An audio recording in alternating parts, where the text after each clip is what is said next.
Olá, o Jornal da Unifra está no ar e destaca para você. Cai o número de fumantes, mas o tabagismo ainda é uma doença que mata muita gente no Brasil. Como prevenção, um grupo em Santa Maria orienta profissionais e pessoas que desejam se livrar do cigarro. O Centro Universitário Franciscano vai oferecer mais um curso de mestrado.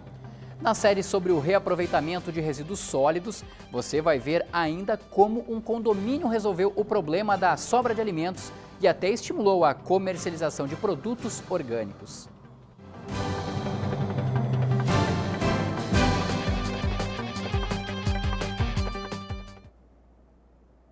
O Centro Universitário Franciscano vai oferecer mais um curso de mestrado. O parecer da Coordenação de Aperfeiçoamento de Pessoal de Nível Superior, a CAPES, foi positivo para o mestrado em Saúde Materno-Infantil. Poderão se inscrever profissionais graduados na área de saúde, psicologia, serviço social e que busquem atuação na área. O curso será oferecido a partir do segundo semestre deste ano. O nosso mestrado profissional em saúde materno-infantil, ele tem como grande objetivo justamente fomentar uma nova cultura, né, no que se refere à saúde materno-infantil, no sentido também de contribuir com as prioridades do milênio, né, que é fortalecer, qualificar essa questão da saúde materno-infantil. Na verdade, é o nosso quarto curso de mestrado. E uma das nossas grandes aspirações é trabalhar com o projeto de universidade. Ter 4 cursos de mestrado e 2 de doutorado, como é nosso status hoje, nos garante, em termos de pós-graduação, esses requisitos mínimos para se entrar com um projeto de universidade. O cigarro ainda é um dos grandes causadores de doenças no Brasil. Os homens são os que mais usam produtos derivados do tabaco, 19,2% contra 11,2% das mulheres.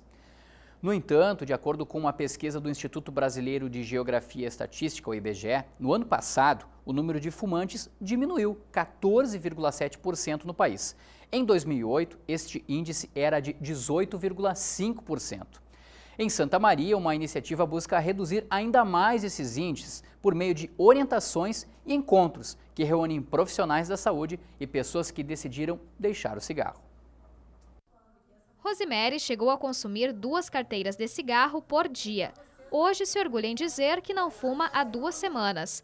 Apesar do pouco tempo, ela já percebe resultados positivos na rotina diária. Tem mais ânimo, assim, tu tem mais vontade, assim. Mas tem horas assim que dá uma recaída, assim, mas tu não pode.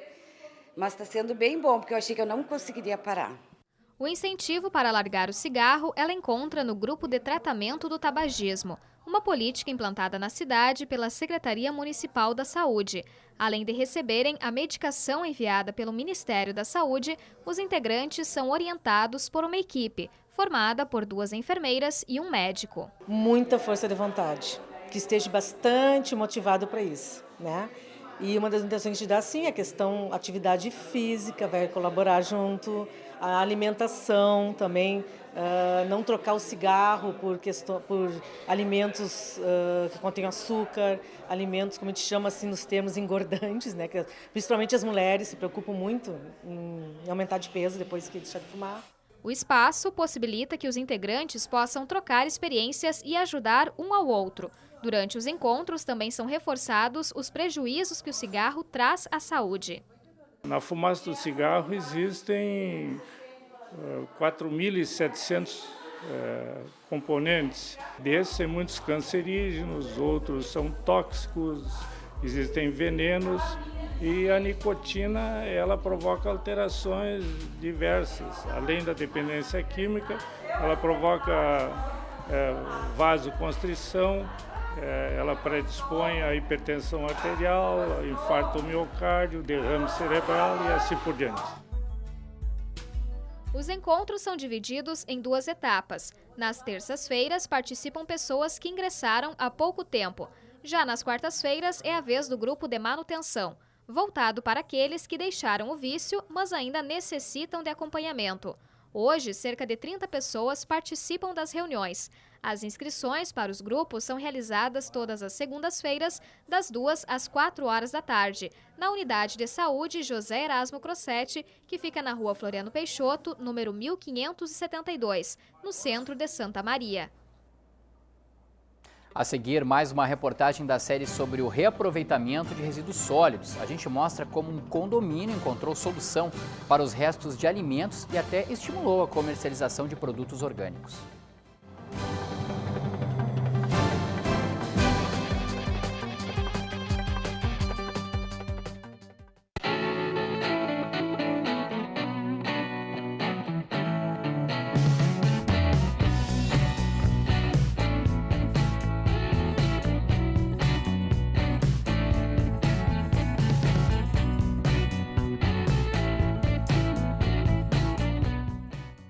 Pedrinho é uma criança especial, que enfrenta dificuldades diariamente. Para passar por tudo isso, conta com seus fiéis amiguinhos escudeiros, que o ajudam a vencer cada obstáculo. Sem eles, Pedrinho nunca conseguiria enfrentar o temível dragão, que impede que todos levem uma vida feliz no castelo. Para quem enfrenta um dragão por dia, uma mão amiga sempre é bem-vinda. Por isso, Pedrinho precisa da sua ajuda também. Contribua com a Escola Antônio Francisco Lisboa e transforme a vida de vários Pedrinhos.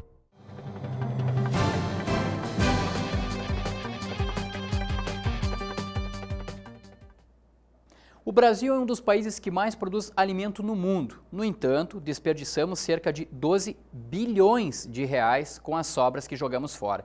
Este valor é o que cerca de 30 milhões de brasileiros gastam por ano para comer. Outros números também impressionam. 44% do que se planta no país é perdido ainda na produção, distribuição ou na comercialização.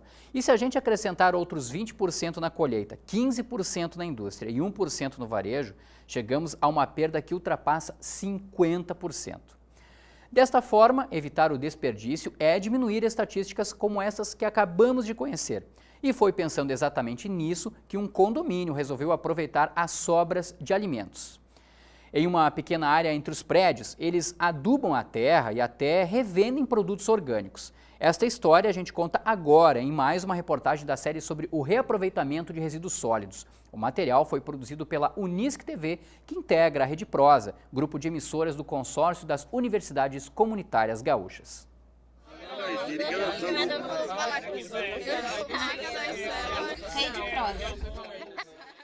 Cascas de banana e laranja se transformam em flores. Restos de abacaxi que se transformam em pés de beterraba. Não, isso não é nenhuma mágica de filme. Estamos falando de colocar em prática a máxima de Lavoisier. Na natureza, nada se cria, nada se perde, tudo se transforma. Na Universidade de Santa Cruz do Sul circulam mais de 13 mil pessoas, entre alunos, professores, funcionários e visitantes. E eles consomem. E todo este consumo de alimento gera lixo, muito lixo. São mais de 43 mil quilos de resíduos por mês. Para diminuir o desperdício e reaproveitar parte do que jogamos fora, desde 2002, a Unisc realiza a coleta seletiva. Hoje, o campus de Santa Cruz do Sul tem aproximadamente 5 mil coletores como estes. E do total recolhido, 7% são de material orgânico. E é justamente esse resíduo que dá vida e o colorido aos canteiros da universidade. Cascas de frutas, restos de hortaliças e alimentos não processados são trazidos aqui para esta composteira. Aqui o lixo orgânico é misturado com serragem e folhas secas, que são recolhidas aqui no campus. Essa mistura permanece aqui por aproximadamente 120 dias e é remexida semanalmente. O resultado é este aqui, adubo orgânico de alta qualidade, pronto para ser usado. A proporção é mais ou menos de 1/3 de compostagem a cada 3 kg de terra. Misturar bem e usar na hora do plantio. Daí. Senão pode, por ser muito forte em nitrogênio, rico em nitrogênio, pode acabar queimando a planta. O fertilizante, então, chega ao destino dentro do próprio campus da Unisc, os canteiros de flores e o gramado.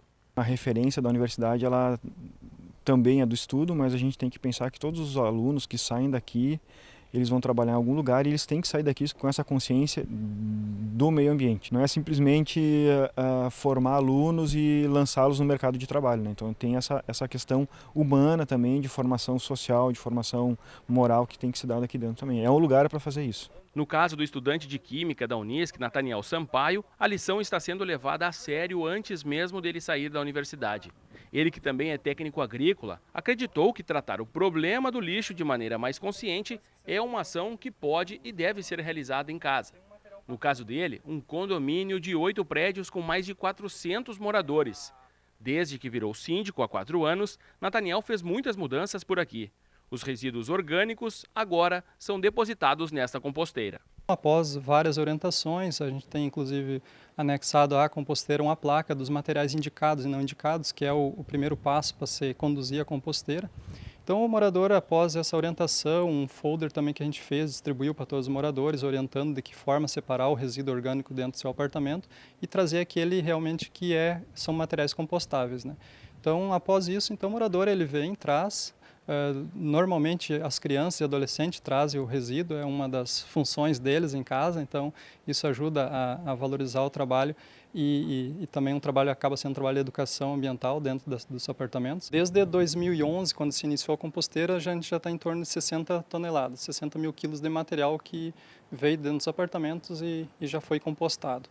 Então, no início tinha menos adesão e depois, conforme foi aumentando a adesão dos moradores, então foi aumentando esse volume. Hoje a gente está em torno de 18 mil quilos por ano de material que vem para a composteira e é transformado em composto orgânico. E para onde poderia ir tanto adubo orgânico?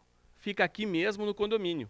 Junto com o projeto da compostagem, Nathaniel criou esta horta. São 32 canteiros que garantem produção para o ano todo. Por ano, são cultivados aqui na horta aproximadamente 20 variedades de hortaliças. Toda a produção é vendida para os moradores numa feira interna, que acontece nos finais de semana. Além de ter um produto de qualidade, sem agrotóxicos e que traz benefícios à saúde, a venda deles gera melhorias para todo o condomínio. Todo o material é colhido na hora, não é colhido antes, né? Colhido conforme o pedido do morador.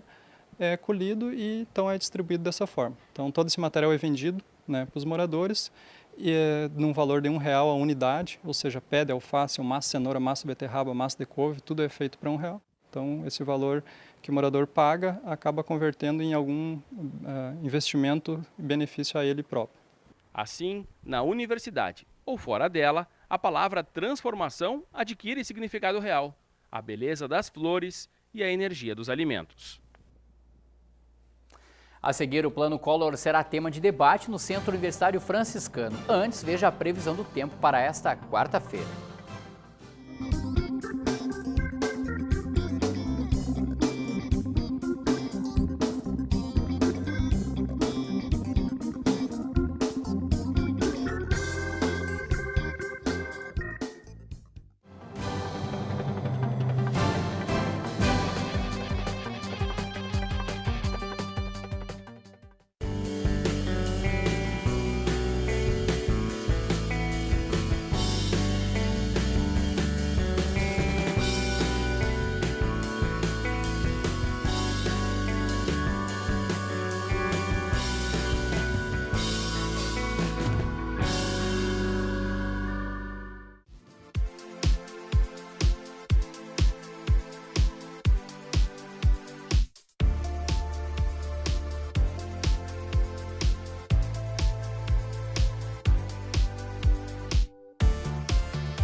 Uma tentativa controversa de modernizar a economia brasileira ainda na década de 90 e que repercutiu muito na política nacional. Quem viveu este período sabe que estamos falando do Plano Collor. Ele completa 25 anos em 2015 e será tema de um debate no Centro Universitário Franciscano nesta quarta-feira, às 7 da noite, no Salão Acústico do Prédio 14, aqui no Conjunto 3 da instituição.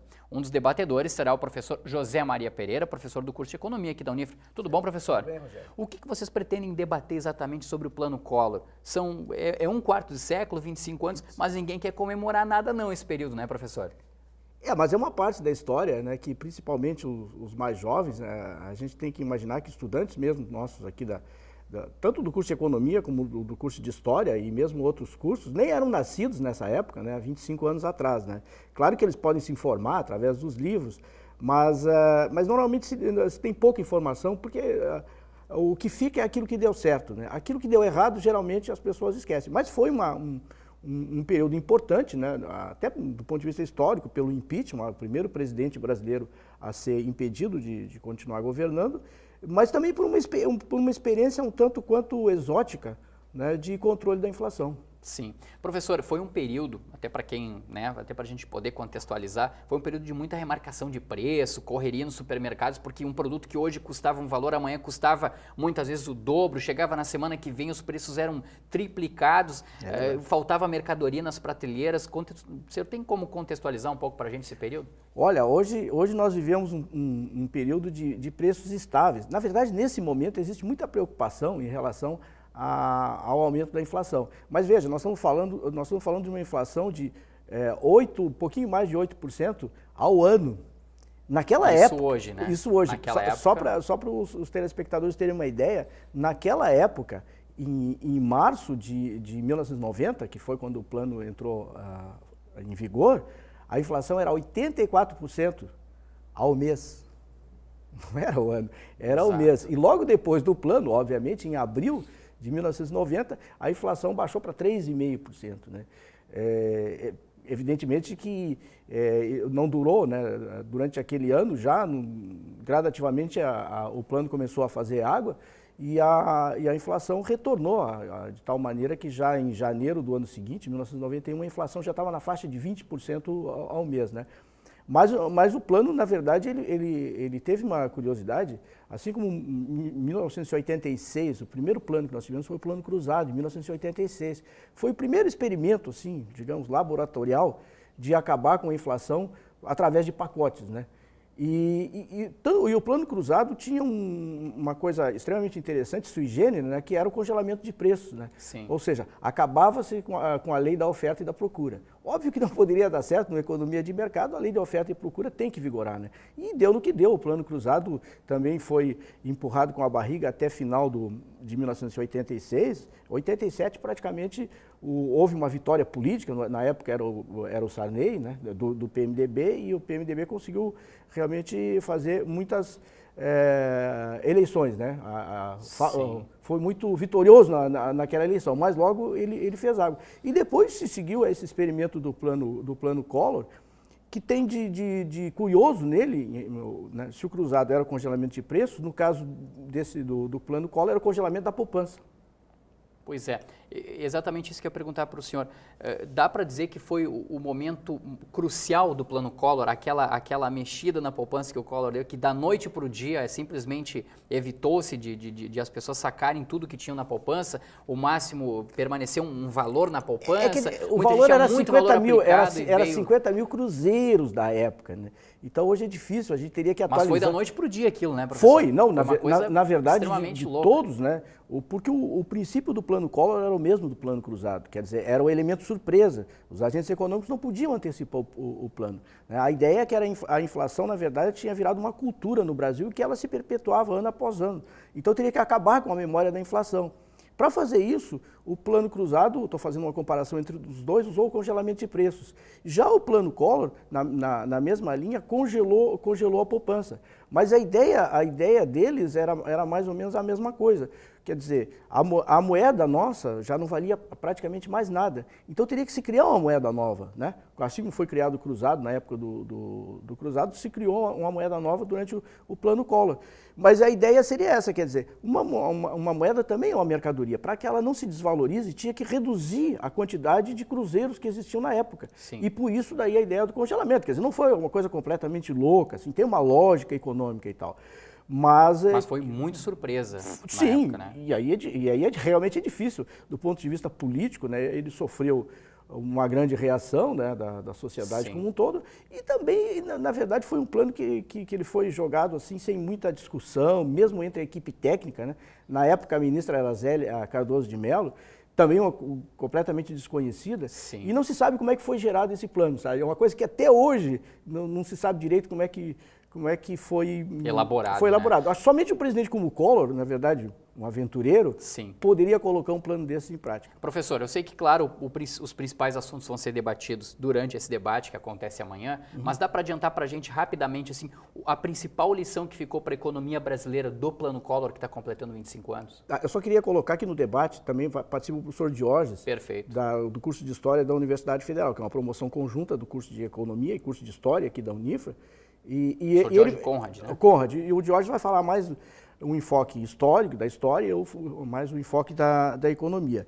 Né? Mas o que eu acho que ficou, né, nesse aspecto, tanto nos dois planos, mas especialmente no plano Collor, foi essa ideia de que não existe mágica em economia. Né? Se nós estamos numa economia de mercado, os agentes econômicos eles não podem ser surpreendidos da noite para o dia e principalmente, um dos critérios da economia de mercado é a liberdade. Quer dizer, então, na medida que as pessoas não conseguem mais mexer no seu dinheiro, isso aí gerou toda e qualquer lógica. A mesma coisa, na medida do plano cruzado também, que as empresas não puderam aumentar os preços, né, também desestruturou completamente a economia. Eu acho que os dois pecaram nesse aspecto autoritário. Né? Perfeito. Professor, muito obrigado pela participação aqui no Jornal da Unifra e um bom debate amanhã. Lembrando que mais informações e vagas podem ser obtidas pelo telefone 3025 90 80. O Jornal da Unifra fica por aqui. Você também pode conferir a nossa programação no nosso canal do YouTube, o Unifra Online. Até mais, um abraço a todos.